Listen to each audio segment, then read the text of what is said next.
دوسرے نمبر پہ آ گئی اللہ کی مخلوق کے ساتھ معاملہ میں امانت داری۔ یہ معاملہ بہت وسیع ہے، یہ والا جو سیکنڈ والا پوائنٹ ہے نا، یہ بہت وسیع ہے۔ اس میں پہلی بات تو یہ آ جائے گی کہ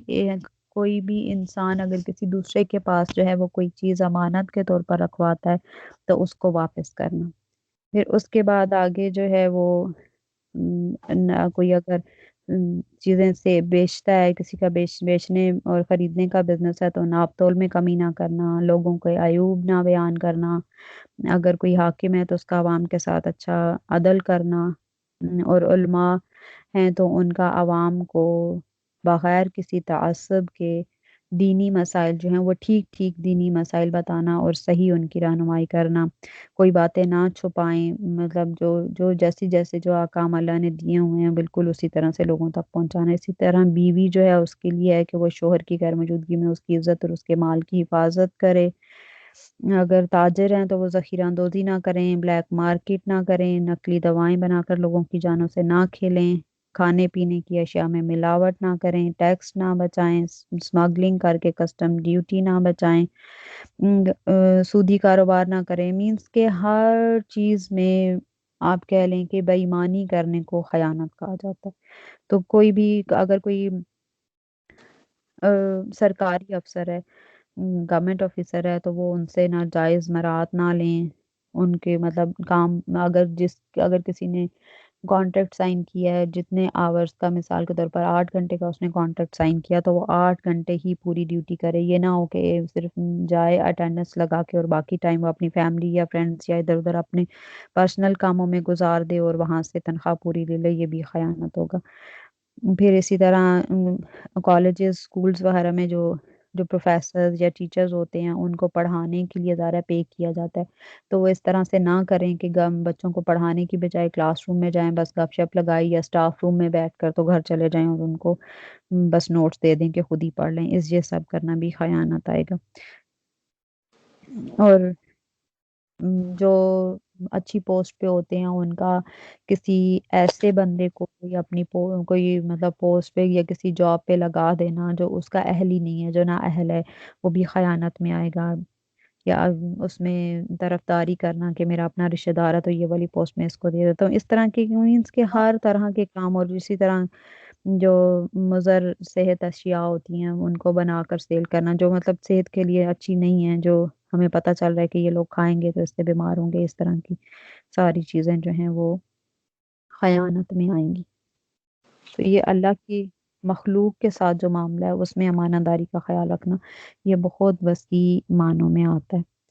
پھر دوسرے نمبر پر ہے کہ اپنے نفس کے ساتھ معاملہ میں امانت داری کرنا۔ انسان کا اپنے نفس کے ساتھ امانت داری کا تقاضا یہ ہے کہ وہ اپنے نفس کے لیے ہر اس چیز کو پسند کرے جو دین اور دنیا میں اس کے لیے فائدہ مند ہے، اور یہ نہ ہو کہ وہ غصہ اس کو آ رہا ہے یا غلبہ شہوت کی وجہ سے وہ کوئی ایسا کام نہ کرے، مطلب ایسا نہ کرے کہ وہ اس کو غصہ آیا ہوا ہے اور شہوت ہو رہی ہے اس کو، تو وہ اس میں کوئی ایسا کام کرے کہ جس سے دنیا میں بھی اس کی بے عزتی ہو جائے اور آخرت میں بھی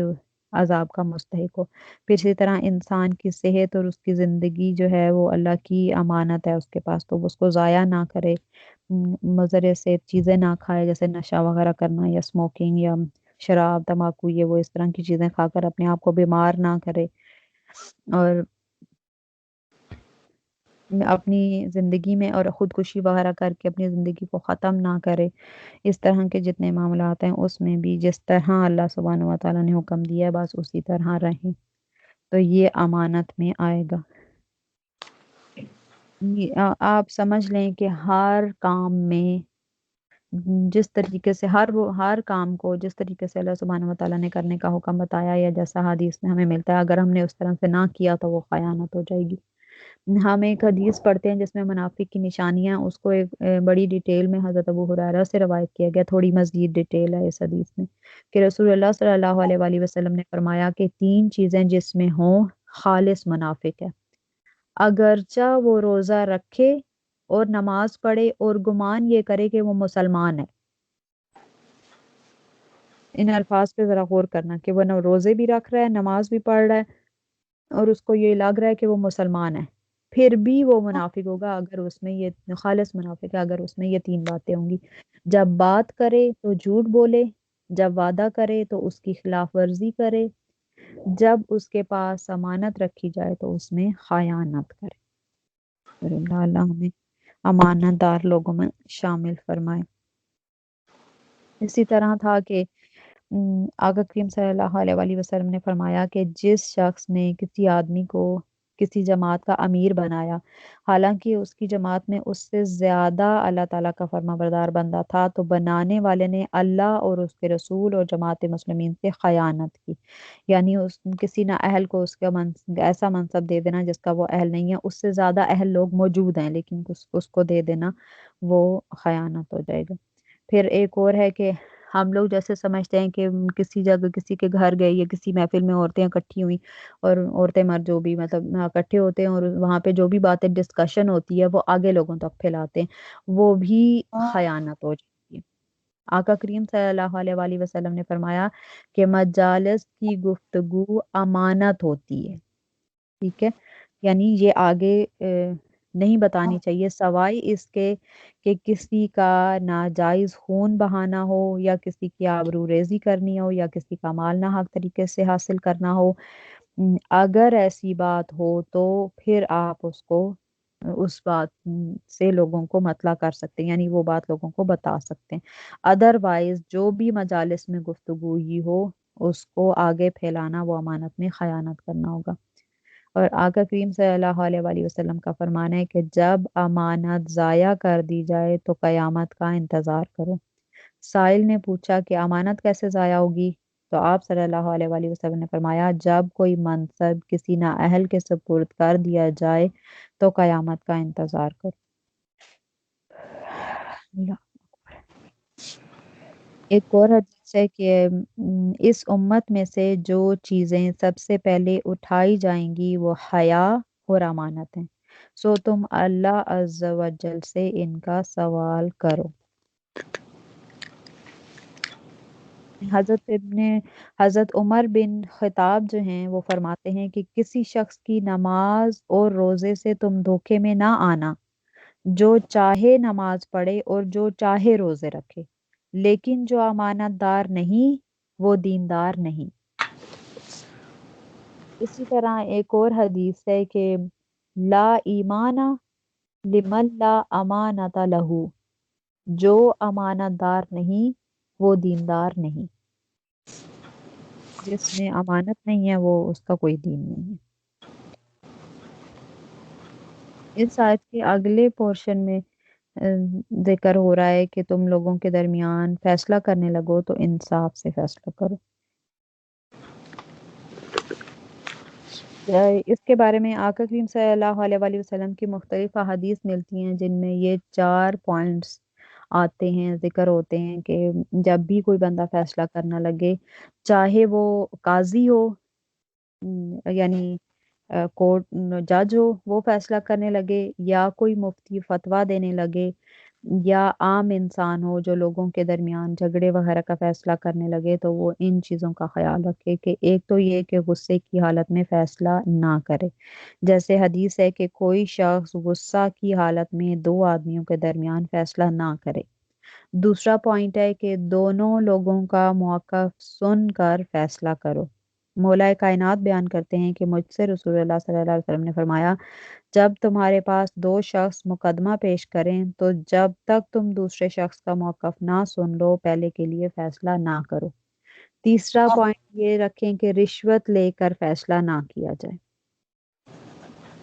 حضرت ابو ہریرہ بیان کرتے ہیں کہ کسی فیصلہ میں رشوت دینے والے اور رشوت لینے والے پر رسول اللہ صلی اللہ علیہ وسلم نے لعنت فرمائی ہے، یعنی رشوت لے کر یا دے کر فیصلے کو چینج نہ کیا جائے۔ اور ایک اور ہے کہ چوتھا پوائنٹ ہے کہ طرف داری نہ کرو،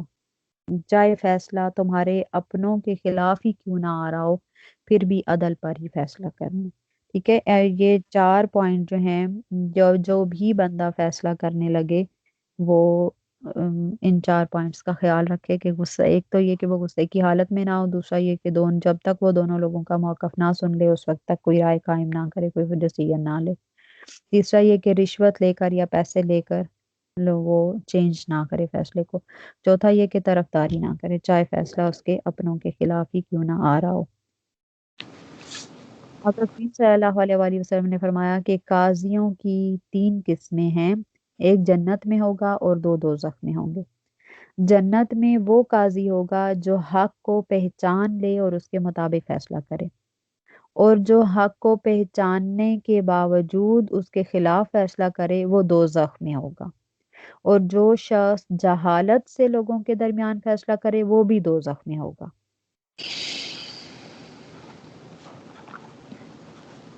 معاملات کو ٹھیک کرنے کی توفیق فرمائے، آمین۔ دونوں باتوں کا ذکر کر کے اللہ سبحانہ و تعالیٰ فرما رہے ہیں کہ اللہ تمہیں بہت اچھی نصیحت کرتا ہے، بے شک اللہ سننے والا اور دیکھنے والا۔ یعنی یہ نصیحتیں ہیں کہ اللہ کی طرف سے کیا تم امانتیں ان کے مطلب امانت دار بنو، اور جب فیصلہ کرو تو عدل کے ساتھ کرو، عادل بنو۔ اب کیا ہے کہ یا ایھا الذین، اے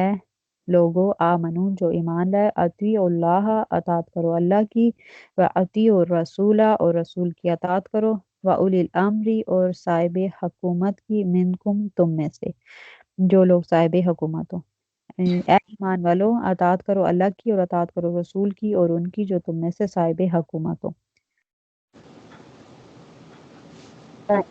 پھر اگر تنازعتم، تم میں تنازع ہو جائے یا تم جھگڑ پڑو، فی شیئن، کسی بات میں، فردوہ، تو اس کو رجوع کرو، اللہ، اللہ کی طرف، والرسول، اور رسول کی طرف، ان کنتم، اگر تم ہو، تؤمنون، ایمان لاتے، باللہ، اللہ پر، والیوم الآخر، اور روز آخرت پر۔ پھر اگر جھگڑ پڑو کسی بات میں تو اس کو اللہ اور رسول صلی اللہ علیہ وآلہ وسلم کی طرف رجوع کرو، اگر تم ایمان رکھتے ہو اللہ پر اور یوم آخرت پر۔ ذالک خیر، یہ بہتر ہے، واحسن، اور بہت اچھا ہے، تأویلا، انجام۔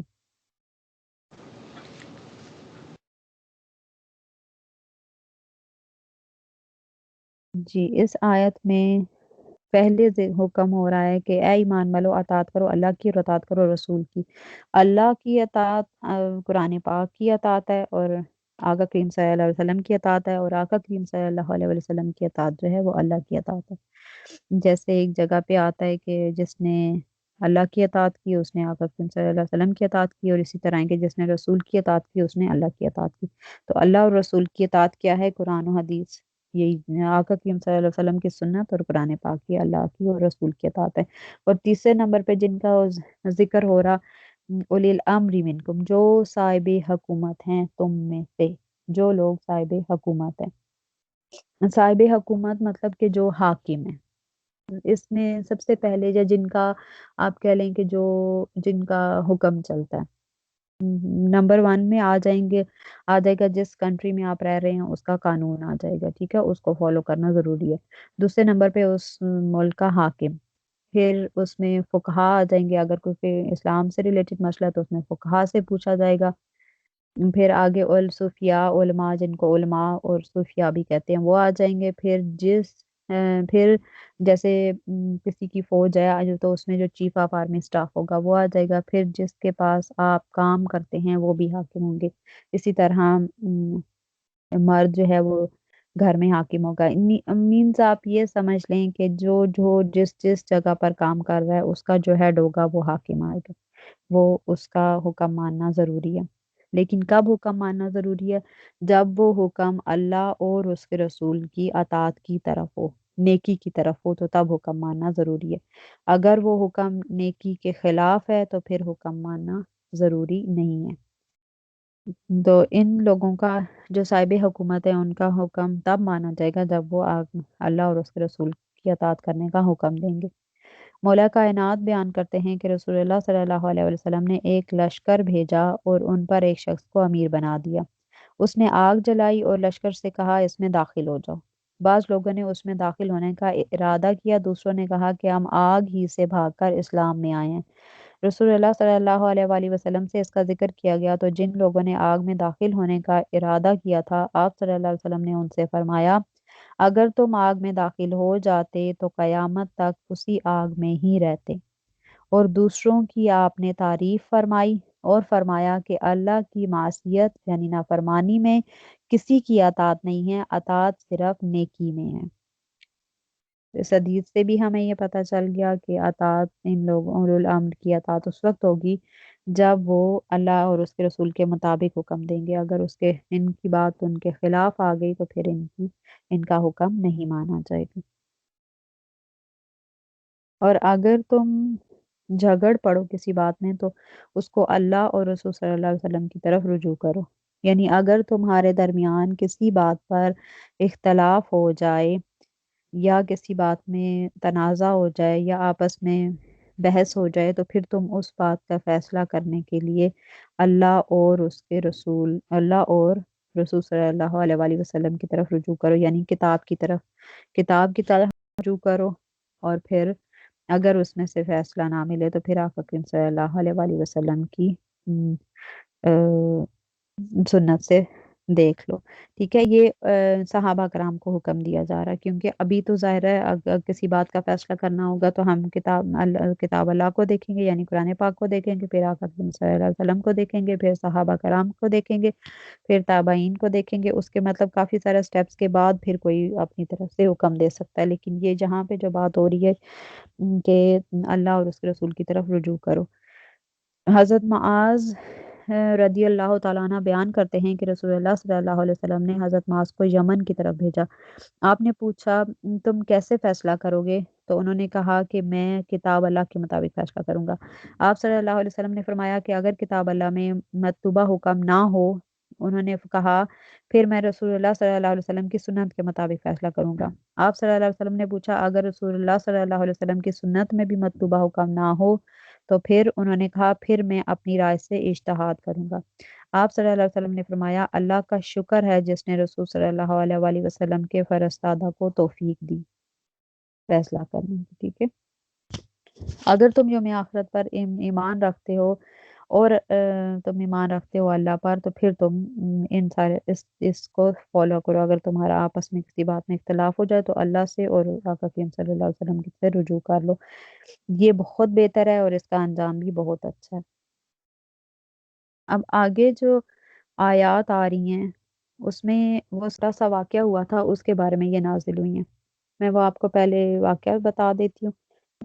کیوں یہ نازل ہوئی تھی، یعنی کس وجہ سے نازل ہوئی تھی وہ سنا دیتی ہوں، اور اس کے بعد پھر ہم یہ آیات پڑھ لیتے ہیں۔ دو لوگوں کا آپس میں جھگڑا ہو گیا تھا، ان میں سے ایک منافق تھا اور ایک یہودی تھا۔ یہودی نے کہا کہ ہم فیصلہ کروانے کے لیے آقا کریم صلی اللہ علیہ وسلم کی بارگاہ میں چلے جاتے ہیں، تو منافق نے کہا کہ نہیں نہیں، ہم کعب بن اشرف کون، جس کو حضرت ابن عباس نے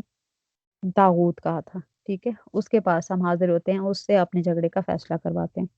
تو پھر دونوں نے اپنا مسئلہ جو ہے وہ، خیر ان کا آپس میں یہ ڈیسائیڈ ہوا کہ ٹھیک ہے ہم آقا کریم صلی اللہ علیہ وسلم کے پاس ہی چلے جاتے ہیں۔ وہ دونوں اپنا مسئلہ لے کر آقا کریم صلی اللہ علیہ وسلم کی بارگاہ میں پیش ہوئے، تو آقا کریم صلی اللہ علیہ وسلم نے یہودی کے حق میں فیصلہ دے دیا۔ تو منافق جو ہے اس کو یہ بات بری لگی اور وہ اس فیصلہ سے راضی نہ ہوا اور کہا کہ ہم اپنا فیصلہ اب جو ہے وہ ہم عمر بن خطاب کے پاس لے جاتے ہیں۔ تو یہودی نے حضرت عمر رضی اللہ تعالیٰ عنہ سے عرض کی کہ رسول اللہ صلی اللہ علیہ وآلہ وسلم نے ہمارے درمیان فیصلہ فرمایا مگر یہ آپ صلی اللہ علیہ وسلم کے فیصلہ پر راضی نہیں ہوا۔ تو حضرت ابن خطاب نے منافق سے پوچھا کہ کیا یہ ٹھیک بات کر رہا ہے، کیا ایسا ہی ہے؟ تو اس نے منافق نے کہا کہ ہاں جی بات ایسے ہی ہے۔ تو حضرت عمر نے فرمایا کہ یہاں ٹھہرو، وہ کہتے ہیں جہاں مطلب یہاں رکے رہو یہاں تک کہ میں تمہارے پاس واپس نہ آ جاؤں۔ وہ اندر تشریف لے گئے اور اپنی تلوار نکالی اور پھر باہر تشریف لائے اور باہر آ کر اس منافق کی گردن اڑا دی، اور پھر فرمایا کہ جب جو اللہ تعالیٰ اور اس کے رسول صلی اللہ علیہ وآلہ وسلم کے فیصلہ سے راضی نہ ہو میں اس کا فیصلہ اس طرح کرتا ہوں۔ اس ٹائم پہ یہ اگلی دو آیات جو ہیں وہ نازل ہوئی تھی۔ الم تر الی الذین، کیا تم نے نہیں دیکھا ان لوگوں کو، یز امونا دعویٰ کرتے ہیں انہم کہ وہ آمنو ایمان لائے بما اس پر انزلہ جو نازل کیا گیا الیکا آپ کی طرف وما اور جو انزلہ نازل کیا گیا من قبلک آپ سے پہلے یریدونا وہ چاہتے ہیں ان یتحاکموا کہ مقدمہ لے جائیں الی الطاغوتی طاغوت کی طرف وقد حالانکہ امرو انہیں حکم ہو چکا ان یکفروا کہ وہ نہ مانے بھی اس کو وَيُرِيدُ الشَّيْطَانُ اور چاہتا ہے شیطان ان یضلہم کہ انہیں بہکا دے ضلالًا گمراہی میں بعیدہ دور کیا تم نے ان لوگوں کو نہیں دیکھا جو دعویٰ کرتے ہیں کہ وہ اس پر ایمان لے آئے جو آپ صلی اللہ علیہ وسلم پر نازل کیا گیا اور جو آپ صلی اللہ علیہ وسلم سے پہلے نازل کیا گیا وہ چاہتے ہیں کہ اپنا مقدمہ طاغوت شیطان کے پاس لے جائیں حالانکہ انہیں حکم ہو چکا ہے کہ وہ اس کو نہ مانیں اور شیطان چاہتا ہے کہ وہ انہیں بہکا کر دور گمراہی میں ڈال دے یہ جو میں نے ابھی واقعہ بتایا کہ وہ دونوں جو ہیں وہ جس میں سے ایک منافق تھا یہ اس کے بارے میں آیت ان دونوں کے بارے میں آیت نازل ہوئی ہے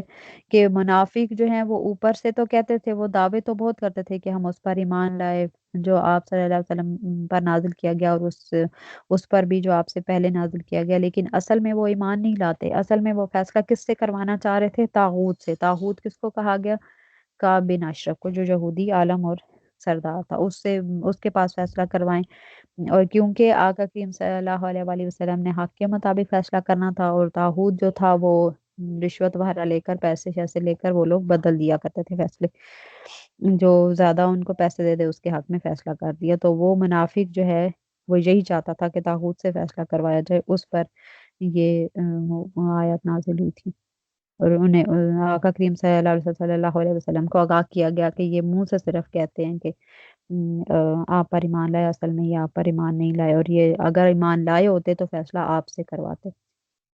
آگے وَإِذَا قِيلَ اور جب کہا جاتا ہے لہم ان سے تعالوا آؤ الی طرف ما انزل اللہ جو نازل کیا اللہ نے وَإِلَى الرَّسُولِ اور رسول کی طرف رأیتا آپ دیکھیں گے المنافقین منافقوں کو یسدون ہٹتے ہیں عن کا آپ سے صدودا دور یا رک کر پیچھے ہٹتے ہیں اور جب انہیں کہا جاتا ہے کہ جو اللہ نے نازل کیا اس کی طرف آؤ اور رسول صلی اللہ علیہ وسلم کی طرف تو آپ صلی اللہ علیہ وسلم منافقوں کو دیکھیں گے کہ وہ رک کر آپ سے ہٹتے ہیں یعنی ان سے جب جب انہیں کہا جاتا ہے کہ آقا کریم اپنا جو بھی تمہارا جھگڑا وغیرہ ہے اس کا فیصلہ کروانے کے لیے آقا کریم صلی اللہ علیہ وآلہ وسلم کے پاس آؤ تو وہ اس کا فیصلہ جو ہے وہ آقا کریم صلی اللہ علیہ وسلم سے کروانے کی بجائے دوسری طرف بھاگتے ہیں اور کہتے ہیں کہ ہم اس کو کوئی پیسے پوسے دے کر تو اپنے مطابق فیصلہ کروا لیں آگے فکیفا پھر کیسی اذا اصابتہم جب انہیں پہنچے مصیبتن کوئی مصیبت بما اس کے سبب جو قدمت آگے بھیجا ایدیہم ان کے ہاتھ نے ثم پھر جاؤکا وہ آئیں آپ کے پاس یحلفون قسم کھاتے ہوئے باللہ اللہ کی ان کے اردنا ہم نے چاہا الا سوائے احسانہ بھلائی کے وتوفیقہ اور موافقت کے پھر کیسی ندامت ہوگی جب انہیں کوئی مصیبت پہنچے اس کے سبب جو ان کے ہاتھوں نے آگے بھیجا پھر وہ آپ صلی اللہ علیہ وآلہ وسلم کے پاس اللہ کی قسم کھاتے ہوئے آئیں کہ ہم نے صرف بھلائی چاہی تھی اور موافقت اولئک یہ لوگ الذین وہ جو یعلم جانتا ہے اللہ یہ لوگ ہیں کہ اللہ جانتا ہے ما فی قلوبہم جو کچھ ان کے دلوں میں ہے فعارض تو آپ ان سے اعراض کریں عنہم ان سے وعارض پس آپ اعراض کریں عنہم ان سے وعظہم اور ان کو نصیحت کریں وقل لہم اور کہیں ان سے فی انفسہم ان کے حق میں قولاً بات بلیغا اثر کرنے والی تو آپ تغافل کریں ان سے اور آپ صلی اللہ علیہ وسلم ان کو نصیحت کریں اور ان سے ان کے حق میں اثر کر جانے والی بات کہیں جب حضرت عمر فاروق نے اس کو قتل کر دیا منافق کو تو پھر یہ روتے ہوئے آقا کریم صلی اللہ علیہ وآلہ وسلم کی بارگاہ میں اس کے جو رشتہ دار تھے وہ قصاص لینے کے لیے آئے اور کہا کہ آپ کے صحابی نے ایسے قتل کر دیا ہمارے اس کو جو بندہ تھا اس کو جو وہ ہم نے تو صرف اس لیے حضرت عمر کے پاس فیصلہ کرانے کے لیے بھیجا تھا کہ اس سے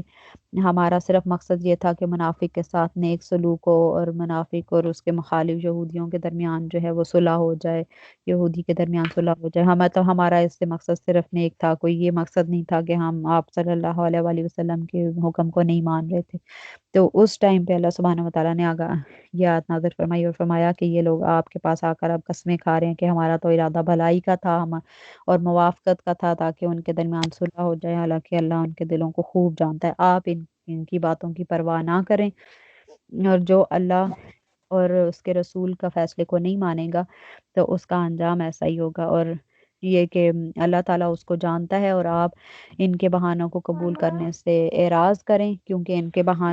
ان کے قبول کرنے کا مطلب ہے کہ حضرت عمر سے قصاص لینا، اور جو رسول صلی اللہ علیہ وسلم کا فیصلہ نہ مانے ان کا خون مباح ہے